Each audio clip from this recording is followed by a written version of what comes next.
Naalimpungatan si Denver na nakahiga sa sopa nang marinig niya ang pagtunog ng doorbell. Nalasing siya kanina kaya hindi na niya nagawang lumipat ng kwarto at sa sofa na lang nakatulog.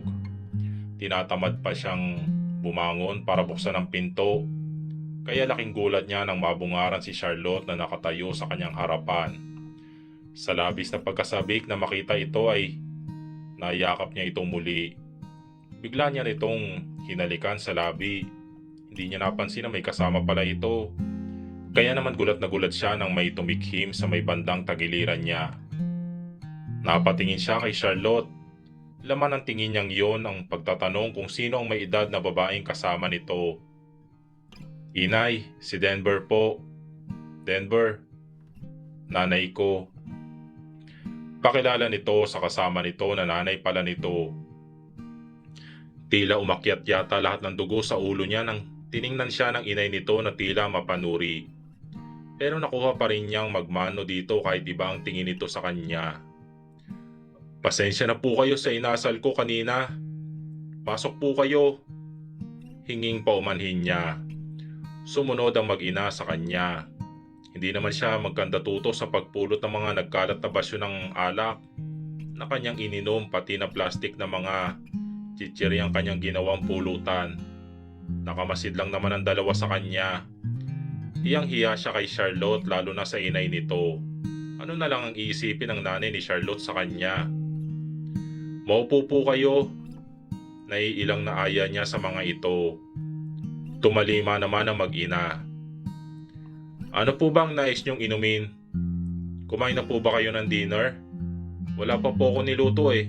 Mag-order na lang po ako sa restaurant sa ibaba. Tanong niya sa mga ito.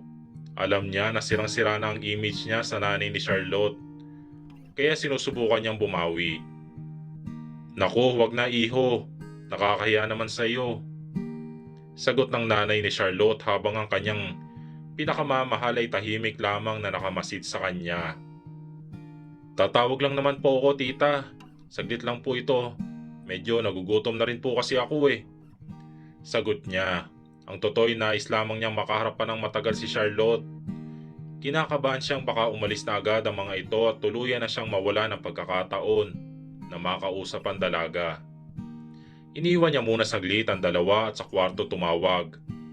Charlotte, magtapat ka sa akin. Kaano-ano mo ang lalaking yun? Nagdududang tanong ng nanay niya. Po, wala po yun, inay. Siya po ang boss ko dati. Pagsisinungaling niya. May boss bang niyayakap at hinahalikan ng maid niya? Tila naiirita nitong sabi. Grabe talaga si inay. Ang dami ng tanong sa sarili na hindi pa rin masagot kahit isa. Namula naman ang mukha niya dahil sa tinura ng ina. Hindi na siya umimik para hindi ito magtanong pa. Siya ba ang ama na pinagbubuntis mo? Biglang tanong nito. Kinabahan tuloy siya na baka marinig ito ni Denver. Inay, wag po kayong maingay. Baka marinig ka niya. Suway niya sa ina. Ibig sabihin siya talaga. Buti nang andito tayo para mapag-usapan din natin ang tungkol sa bata. Seryosong pahayag ng kanyang inay. Inay, napag-usapan na po natin ito, di ba? Please naman po, huwag niyo pong guluhin ang sitwasyon. Pakiusap niya, kahit alam niyang wala nang makakapigil sa desisyon nito. Tumahimik ka. Hindi lang ako kumikibo pero hindi talaga ako sang-ayon sa desisyon mo. Hindi ako makakapayag na walang kilalaning tatay ang apo ko. Tila galit na sabi nito. Pero inay, hindi niyo po kasi naiintindihan ang sitwasyon eh. Paano ko maiintindihan ni hindi ka nga nagkukwento tungkol dyan sa pinagbubuntis mo? Naging malihim ka na sa akin. Dati-rati naman sinasabi mo ang lahat sa akin. Pero ngayon parang wala na akong silbi sa'yo. Tila masama ang loob na pahayag nito. Si Denver nga po ang ama ng pinagbubuntis ko. Pero hindi po ako ang mahal niya, kundi si Charlene. Kasintahan po kasi niya ito hanggang sa namatay na nga po ang kapatid ko. Nabuhay po siya na puros alaala lang ni Charlene at iyon ang ginamit niyang lakas para patuloy pang mabuhay. Hanggang sa nakilala na nga po niya ako at akala ko may nabuong pag-iibigan sa pagitan naming dalawa. Ngunit yun pala puros kasinungalingan lang pala. Binuhay niya si Charlene sa pamamagitan ko dahil nga sa magkamukha kaming dalawa. Huli na po nang matuklasan ko ang tungkol kay Charlene. Iyon po yung araw na biglaan akong umuwi sa atin.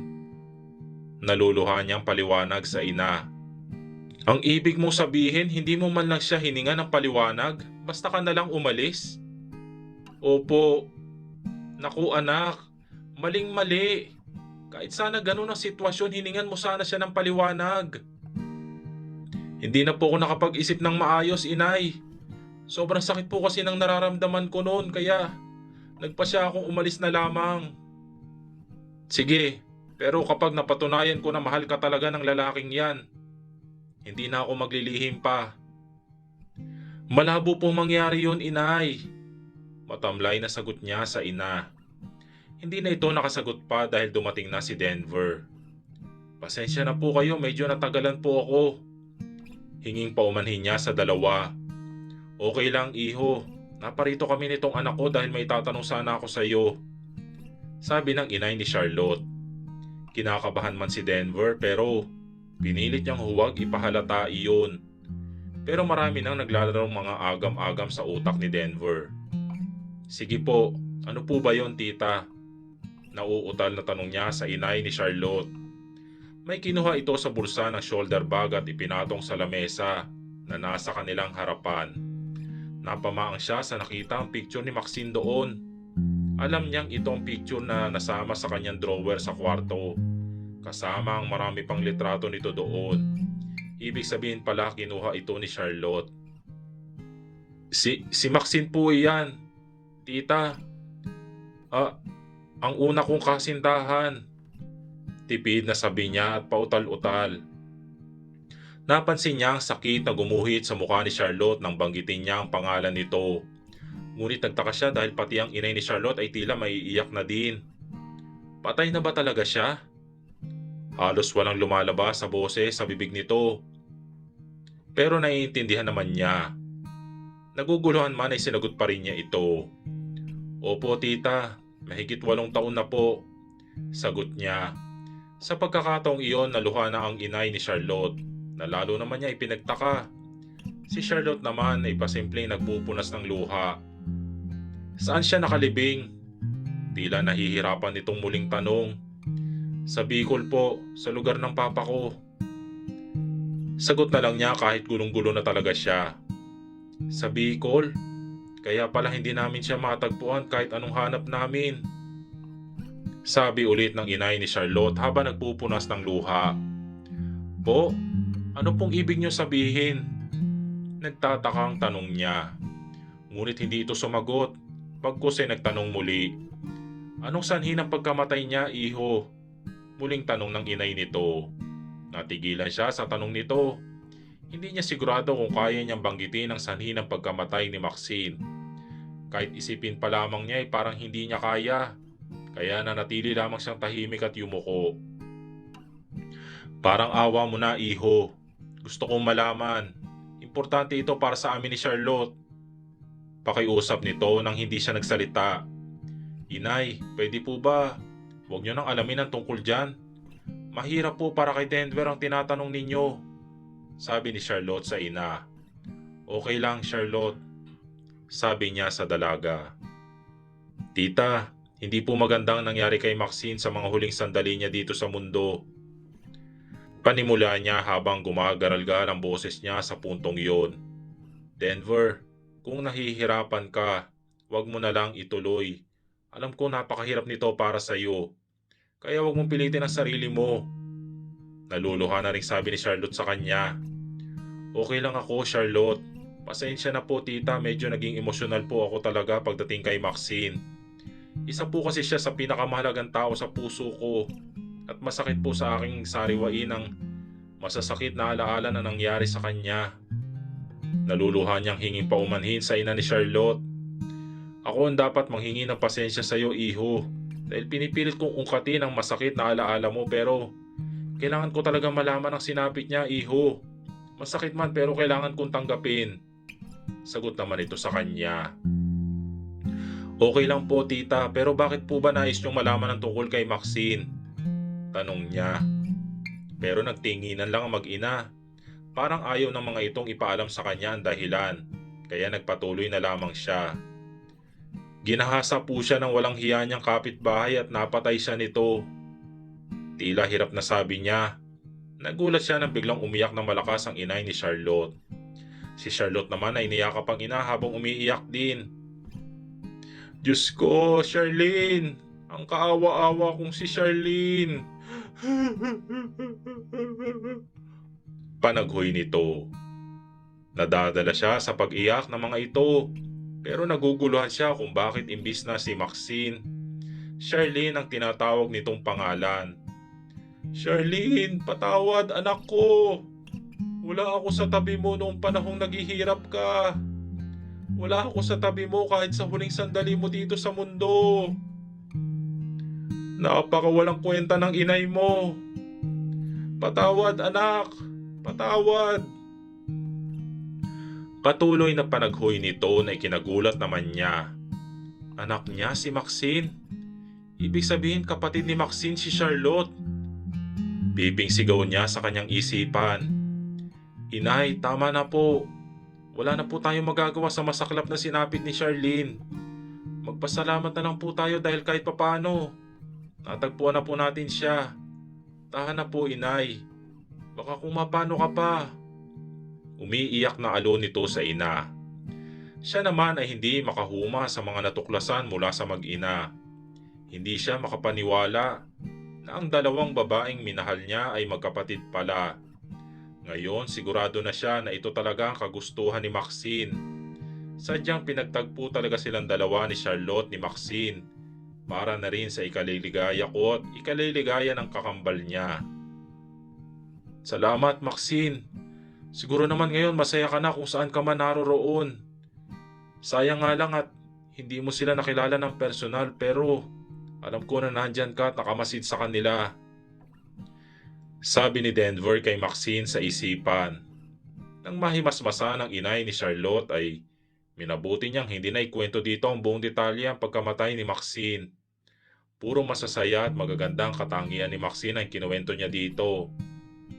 Naipaliwanag na rin ang mga ito kung paano ito nawala sa poder nila at pati na tungkol sa kanyang tita Divina. Kaya pala kahit sa libing ni Maxine ay hindi man lang ito pumunta. Yun pala hindi naman ito tunay na ina ni Maxine. Nang dumating ang order niyang pagkain ay inanyayahan niyang kumain ng mga ito ngunit tumanggi ang inay ni Charlotte.